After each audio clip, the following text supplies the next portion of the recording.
हरिओम। मैं योगाचार्य मनीष नेगी अपने YouTube channel योगाचार्य Manish Negi में आप सभी का स्वागत करता हूँ। आप लोगों ने अभी देखा कि मैं यहाँ पर प्राणायाम कर रहा था। तो कई लोग जान चुके होंगे कि आज का टॉपिक है प्राणायाम। मैंने कल भी आपको बताया था कि हम कल प्राणायाम से स्टार्ट करेंगे और अब हमारे प्राणायाम स्टार्ट हो चुके हैं। तो पहला जो हमारा प्राणायाम था कई लोग जान चुके होंगे और जिन्हें नहीं पता वो प्राणायाम क्या था, तो आज का टॉपिक है हमारा अनुलोम विलोम प्राणायाम। अनुलोम विलोम प्राणायाम हम किस प्रकार से करें, उसको करने का सही तरीका क्या है और कितनी देर तक हमें अनुलोम विलोम प्राणायाम करना चाहिए, क्या क्या इसके बेनिफिट हैं, ये सारी चीजें हम आज की वीडियो में जानेंगे। आरंभ करते हैं आज की वीडियो। आपको किसी भी ध्यानात्मक आसन में बैठ जाना है। सुखासन, पद्मासन, स्वस्तिकासन, जो आपको कंफर्ट दे। ध्यानात्मक आसन और सुखासन हम उसे कहते हैं जो आसन हमें आसानी से हम जिस पर बैठ पाए और हमें उस पर सरलता हो, आसानी हो। आराम से बैठ जाइए। एक लंबा गहरा सांस लीजिए और लंबा ही गहरा प्रश्वास कीजिए। बाएं हाथ को अपनी ज्ञान मुद्रा बनाएं। ज्ञान मुद्रा किस प्रकार से बनती है? इस प्रकार से अपने अंगूठे और अंगूठे की साइड की उंगली के टिप्स यानी कि सबसे ऊपरी सिरे को आपस में टच करना है और अपने घुटनों के ऊपर रख लेना है। बाएं घुटने के ऊपर रखेंगे। ऊपर की ओर यदि आपका हाथ है तो ये कहलाती है ज्ञान मुद्रा और नीचे की ओर यदि आपका हाथ है तो कहलाती है चिन्ह मुद्रा। दाहिने हाथ को उठाएंगे, इससे बनाएंगे प्रणव मुद्रा। धीरे से आपको क्या करना है, अपने अंगूठे के साइड की जो दो उंगलियां हैं इनको घुमाकर अंगूठे के लास्ट हिस्से पर लगा देना है।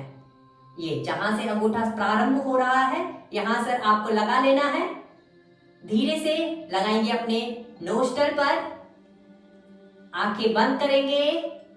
बाएं नोस्टल से सांस लेना प्रारंभ करेंगे। सांस लेंगे, पेट को फुलाएंगे दोनों। अब बाएं नासिका को बंद करेंगे। दाहिनी नासिका से सांस छोड़ देंगे। दाहिनी नासिका से सांस लेंगे और बाएं नासिका से सांस को छोड़ देंगे। इस प्रकार से हमारा एक चक्र पूर्ण होता है। ऐसे ही हमको नित्य 5 से 10 चक्र करने हैं। प्रारंभ करेंगे। Inhale, exhale, inhale, exhale. बाएं नासिका से सांस लीजिए। बाईं नासिका को बंद कर लीजिए। दाहिनी नासिका से सांस छोड़िए। दाहिनी नासिका से सांस लीजिए। दाहिनी नासिका को बंद कर लीजिए। बाईं नासिका से सांस छोड़िए। पुनः बाईं नासिका से सांस लीजिए। दाहिनी नासिका से सांस छोड़ दीजिए। दाहिनी नासिका से सांस लीजिए। बाईं नासिका से सांस छोड़ दीजिए। धीरे से आएंगे वापस।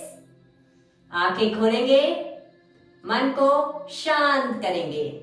यहां हमारा चक्र स्टार्ट हुआ है अनुलोम विलोम का। इस प्रकार से हमें नित्य प्रतिदिन 5 से 10 बार अनुलोम विलोम के चक्र को करना है। यदि हम प्रारंभ अभी कर रहे हैं तो हमें 5 से 10 बार करना है और यदि हम पहले से ही योग को कर रहे हैं तो हमें चक्रों की संख्या को बढ़ा देना है। अब इसके फायदे के जानेंगे कि अनुलोम विलोम करने से क्या क्या लाभ होते हैं। सर्वप्रथम जो लाभ है, हमारे फेफड़े बहुत ही ज्यादा शक्तिशाली होते हैं। सांसों से संबंधित कोई भी समस्या हमारे शरीर के अंदर नहीं होती है। मस्तिष्क हमारा जो भी विचित्र समस्याएं हमारे अंदर आती हैं वो पूर्ण रूप से शांत हो जाती हैं।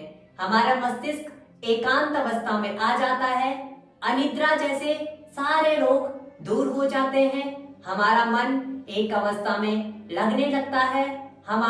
हमें लगता है कि कभी कभार हमारा मन इधर उधर भटकने लगा है।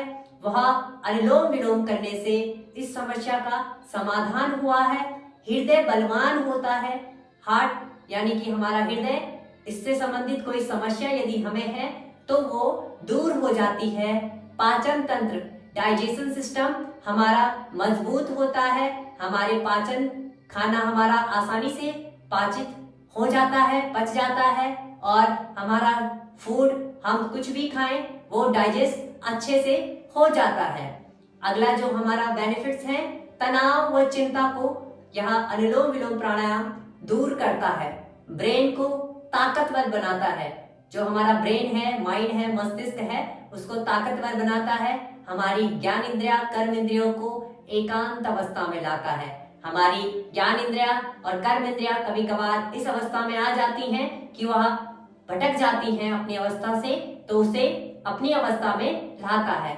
यदि हमें क्रोध ज्यादा आता है तो हमें अवश्य ही अनुलोम विलोम प्राणायाम करना चाहिए। विद्यार्थियों को पूर्ण रूप से अनुलोम विलोम प्राणायाम करना चाहिए, क्योंकि उनका ध्यान पढ़ाई पर नहीं लगता।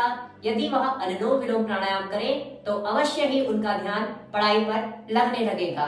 मांसपेशियां यदि हमारी लचीली नहीं होती हैं और उन पर खिंचाव आने लगता है तो हमें अनुलोम विलोम प्राणायाम अवश्य करना चाहिए। यदि हमारे मुख पर झुर्रियां आने लगती हैं और रौनक धीरे धीरे गायब होती जा रही है तो हमें अनुलोम विलोम प्राणायाम करना चाहिए। सर्दी जुकाम यदि हमें लगा हुआ है तो हमें अनुलोम विलोम प्राणायाम नित्य प्रतिदिन करना चाहिए।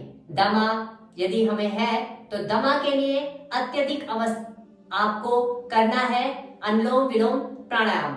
इतनी आवश्यकता है कि आपको नित्य प्रतिदिन सुबह उठकर अनुलोम विलोम प्राणायाम करना चाहिए। दमा की समस्या आजकल अत्यधिक मात्रा में हो रही है, क्योंकि हमारा फूड सही प्रकार से हम फूड नहीं ले पा रहे हैं। हमारा दैनिक दिनचर्या सही नहीं है, हमारा खाने पीने का समय सही नहीं है, तो हमें दमा की समस्या भी अत्यधिक मात्रा में हो रही है। तो जिसे हम आसानी से दूर कर सकते हैं अनुलोम विलोम प्राणायाम के माध्यम से। हमें अनुलोम विलोम प्राणायाम को रोज करना होगा।